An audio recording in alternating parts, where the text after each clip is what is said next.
Eh ben bonjour à toutes et à tous, c'est Foxy Cube. On se retrouve aujourd'hui dans une nouvelle vidéo après un très long bout de temps. Donc, je vous explique un petit peu pourquoi ça a été long et qu'est-ce qui s'est passé pour plus que je mette de vidéos en ligne. Ne vous inquiétez pas, j'ai pas arrêté la chaîne, c'est pas ça. C'est juste que dernièrement, on avait un peu de problème d'internet parce qu'on avait dépassé nos limites d'utilisation. Et que deuxièmement, une erreur de ma part, j'avais perdu ma caméra. Donc, c'est pas très intelligent quand on est YouTuber, un peu, je veux dire, je suis pas un YouTuber professionnel, mais tu sais, je fais des vidéos. Donc, c'est sûr que c'est pas, c'est pas avantageux. On va dire ça comme ça. Donc aujourd'hui, pour la nouvelle vidéo que je vais vous poster, je vais vous montrer un peu quel cube choisir. Donc, c'est-à-dire pour le speedcubing, soit pour bien débuter ou pour bien s'avancer dans le speedcubing. Donc, je vais vous expliquer un petit peu les attributs de chacun et qu'est-ce qui les rend différents l'un de l'autre, parce qu'on finit un jour par se demander, mais quel cube choisir, tellement il y en a. Donc, ma vidéo sera coupée en 3 parties. Donc, c'est-à-dire la partie pour les débutants, ensuite il y aura la partie pour les intermédiaires, et la partie plus pour les experts.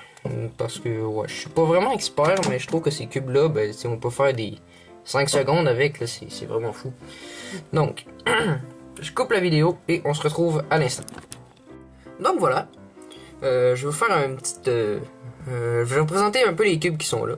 Donc ici, on a le Shengshu. Ne vous inquiétez pas, il n'y a pas de collant. C'est moi qui les ai enlevés parce qu'il était scrap, donc il n'existait plus. Ensuite ici, on a notre Rubik's Speed Cube. J'ai fait une review dessus si vous voulez aller voir. Le Rubik's 2.0, notre fameux Rubik's des années 80, un Dying Chain et un No Name, mais qui est vraiment pas beau. Je sais même pas c'est quoi, je connais même pas la marque. J'ai acheté ça au magasin du dollar juste parce que je trouvais ça le fun. Donc, on va commencer tout de suite pour pas trop s'éterniser là-dessus. Donc, on va commencer bien évidemment avec la base, le Rubik's des années 80. Donc, si vous voulez un petit peu plus de détails sur ce cube-là, vous irez voir la review que j'ai faite dessus sur ma chaîne. Mais pour l'instant, je vais vous commencer en disant un petit peu les attributs pour bien commencer. Donc, ce cube-là, tout le monde commence avec d'habitude. Tout le monde l'a chez eux. Ceux qui sont nés avant à peu près 2013, je crois, qui ont sorti les 2.0, vous avez tout ce cube-là. Parce que tout le monde commence avec ça, ils ont commencé à sortir ça, ça fait pas trop longtemps de ça. Donc ça, c'est nouveau. Donc lui, je l'avais dit, pas trop de corner cutting, c'est pas tant bon que ça. Ça tourne pas très bien, malgré que le mien, il est très bien lubrifié et très vieilli, donc il tourne pas trop pire.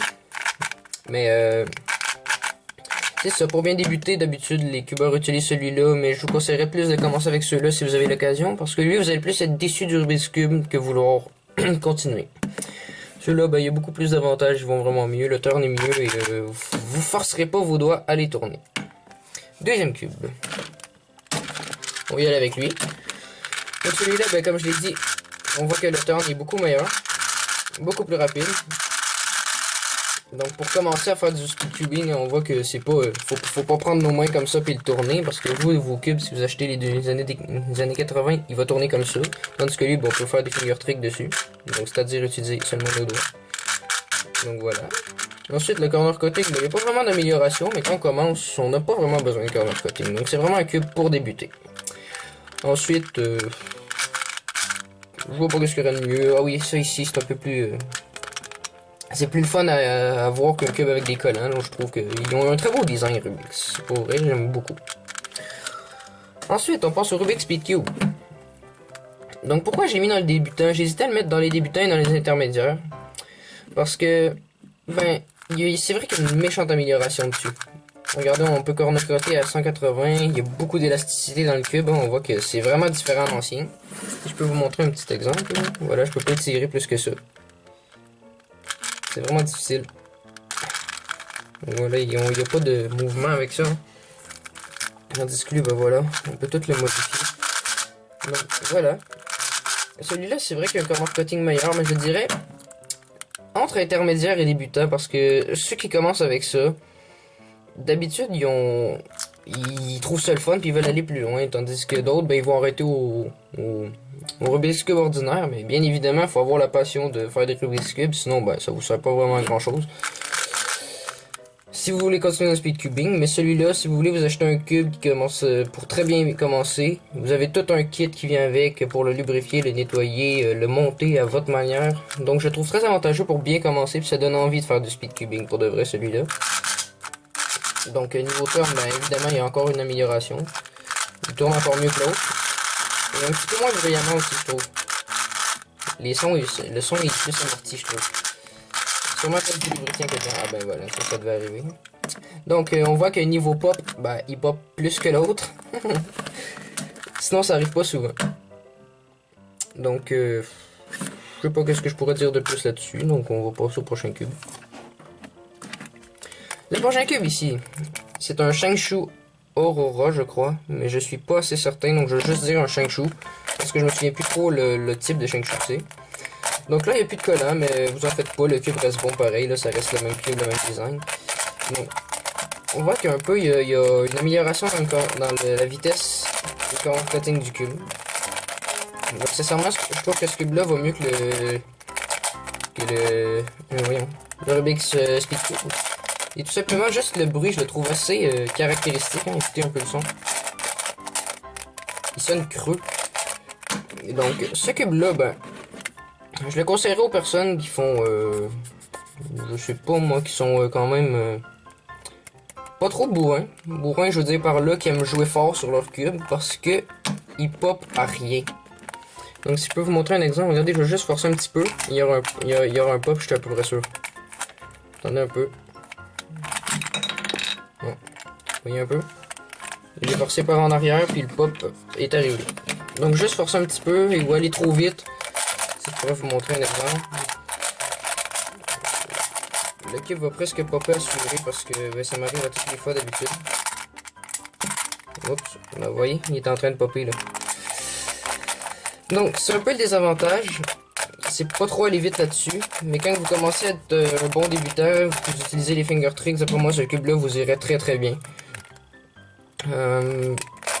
Corner cutting est un petit peu plus amélioré que le Rubik's Cube, donc on voit un peu que ça bloque moins nulle part, donc à peu près 45 degrés vous le passez, ça il n'y aura pas de problème. Vitesse, un très bon turn, hein. J'ai rien à dire là-dessus, ça va super bien. Mais sinon à part de ça, ben je vois pas que je pourrais dire d'autre dessus.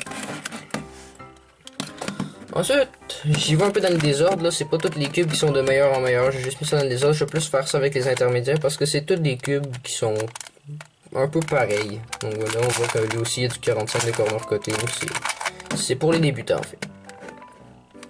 Donc on voit un peu que lui, ben, ses collants sont pas lisses, comme des d'autres cubes. Et on voit qu'ils n'ont pas une qualité très top. Ça m'embête un petit peu parfois. Mais bon, qu'est-ce que vous voulez? Donc ce cube-là, ben, il va pas très bien. Je trouve qu'il est un petit peu comparable au Rubik's. Le Rubik's des années 80, mais en version améliorée. Parce que on voit un peu qu'il est plus mou que le Rubik's. Et il y a du corner cutting beaucoup meilleur. Et deuxièmement, bon, on peut le dévisser. On peut desserrer les vis. Et c'est ce qui est avantageux sur ce cube-là, parce que c'est comme un premier Speed Cube. Donc si vous voulez pas un Rubik's à 50$, un Rubik's Speed Cube à 50$, ben ça vous allez trouver ça au magasin du dollar ou dans une brocante à peu près à 3$. Il fait très très bien l'affaire parce que vraiment ben, c'est pas tant horrible que ça, hein. Il y a un peu le feeling d'un Shangshu, mais avec un petit peu plus de lock-up aussi. Donc il bloque un peu partout. C'est le seul problème de ce cube-là, je trouve. Mais sinon, il est très très bon pour débuter. Et enfin le dernier. Ça c'est mon cube de merde de la collection. J'en ai pas un plus pourri que ça pour de vrai. Même le Rubik's va mieux. Donc si je peux vous faire une petite comparaison avec un cube ordinaire de 57 mm. On voit qu'il est gigantesque. Ben, gigantesque, ouais. On peut. Il est plus gros.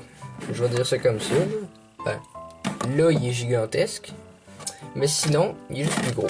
Je dirais à peu près une cinquantaine. Une 60-70 cm peut-être. Centimètres, millimètres. Sinon, ouais. Bon. Là, je l'ai lubrifié à fond. Donc, le turn est quand même pas trop pire.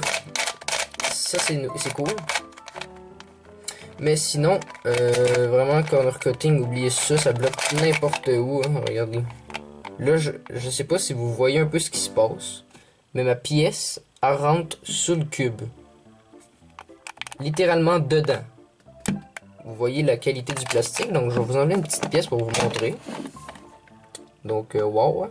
Regardez un petit peu la grandeur d'une pièce, de la base du coin. Regardez un petit peu une arête. Et ça coûte cher à fabriquer le plastique, hein. Si je peux vous mettre ça là, il n'y a aucun lien d'attache entre les pièces. Donc vous voyez un petit peu le genre de cube de merde que vous voyez en ce moment. Donc ça, je dirais même pas, commencez pas avec ça, je voulais juste le présenter parce que tout simplement il fait partie de la collection et mais vraiment il n'y aura aucune utilité pour vous d'utiliser ça dans une collection de Rubik's Cube. Pour de vrai là, faites pas ça. Donc attendez un peu, j'en mets ça. Je t'ai rendu à où là? À peu près là. Ah, de la merde. En tout cas, utilisez pas ce cube là, donc j'ai pas besoin de faire grand chose là-dessus. Ça m'étonnerait que vous vouliez acheter ça. Bon. Désolé pour le petit pop. On va replacer ça, puis il va être fait dans la prochaine vidéo. Donc, si je peux vous faire un petit review rapide. Donc celui-là. Ça c'est pas mal les cubes pour débutants. Donc le Shengshu, le Rubik's des années 80, si vous l'avez encore parce qu'il est dur à trouver aujourd'hui. Le Rubik's Speed Cube, le Rubik's 2.0 et le Dying Chain. Donc ces cubes là, ben ils sont tous bons pour des personnes qui font en haut de 2 minutes ou qui essayent de descendre en bas de 1. Même que ça va être difficile un peu de descendre en bas de 1 à part avec celui-là. Mais très bon pour commencer le speed cubing, pour débuter vraiment. Enlever un petit peu plus celui-là. Parce que il est plus vraiment trouvable. Mais si je vous comparais ceux-là, ce sont des très bons cubes pour bien débuter. Danchin il est ressemblable au Shengshu, mais il bloque un petit peu plus. Mais sinon ces deux-là pour débuter, d'habitude tout le monde va commencer avec ça. Et sont pas trop dégueulasses. Donc j'espère que vous avez aimé, la vidéo vous aura été utile. C'est pas mal ce que j'avais à dire sur les Rubik's Cube pour débutants. Et on va se retrouver dans une prochaine vidéo pour les intermédiaires. Donc à la prochaine dans la deuxième partie.